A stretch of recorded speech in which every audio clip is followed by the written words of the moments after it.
5개월간 전국을 마비시킨 세월호 특별법 제정 협상. 오늘 오전 중에 타결될 수도 있다는 전망이 조심스럽게 나오고 있습니다. 어제 유가족과 여야 3자 회동이 있었는데요. 새로운 협상안이 제시가 됐습니다. 일단은 긍정적인 반응이 나온 것으로 알려졌습니다. 취재기자 연결합니다. 이강진 기자. 네, 국회입니다. 네, 낙관은 조심스럽습니다만 희망적인 소식이긴 합니다. 어제 3자 회동에서 제시된 새로운 협상안 어떤 내용입니까? 네, 어제 오후 새누리당 이완구 원내대표와 새정치민주연합 박영선 원내대표 그리고 세월호 유가족 대책위원회 전명선 위원장이 모인 3자 회동 자리에서 제시된 새로운 협상안입니다. 이 자리에서 박영선 원내대표는 지난달 발표한 세월호법 재합의안에 한 가지 조항을 추가하는 방안을 제안하는 것으로 전해졌습니다. 특검 후보를 추천할 때도 유족의 사전 동의를 받도록 한다는 조항입니다. 앞서 지난달 발표된 재합의안에는 여당 몫의 특검 후보 추천위원 2명을 추천할 때 야당과 유족의 사전 동의를 받도록 하는 내용이 포함되어 있었습니다.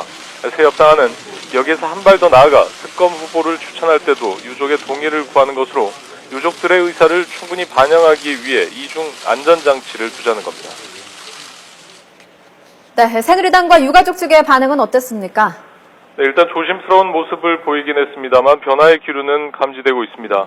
새누리당은 유족들이 완벽히 동의하는 것을 전제로 제안을 받을 수도 있다는 긍정적인 입장을 내놨습니다. 하지만 일각에서는 상설특검법의 특검 후보 추천위원회를 허수아비로 만들어버리는 주장에 불과하다는 반대 입장도 일부 제기되고 있습니다. 유족 측은 안산에서 자정까지 총회를 열어 논의를 벌인 끝에 전향적인 결론을 내린 것으로 전해졌습니다. 양쪽 모두 제안을 수용한다는 직접적인 입장 표명이 있지는 않았지만 사실상 새 협상안에 동의하지 않겠느냐는 관측이 흘러나오고 있습니다. 네, 오늘 오전에 협상이 타결될 수도 있다. 이런 전망이 나오는 게 오전에 3자 회동이 다시 열리기 때문인데요. 분위기가 어떻습니까? 타결이 될까요? 네, 밤사이 분위기로 봐서는 타결 가능성이 그 어느 때보다도 높아 보입니다. 하지만 워낙 사안이 민감하기 때문에 여전히 낙관할 수만은 없는 상황입니다. 어느 한쪽의 입장 변화나 의도치 않은 말실수가 협상 타결 분위기를 다시 냉각시킬 수 있기 때문입니다.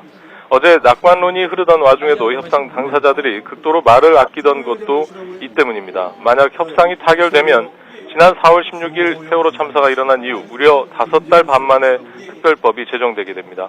협상만 타결되면 여야가 오랫동안 조문 작업을 해온 만큼 오늘 예정된 본회의에서 특별법이 통과될 가능성도 있습니다. 여야 대립으로 본회의에 계류돼 있는 91건의 법안들도 함께 통과될 것으로 보입니다.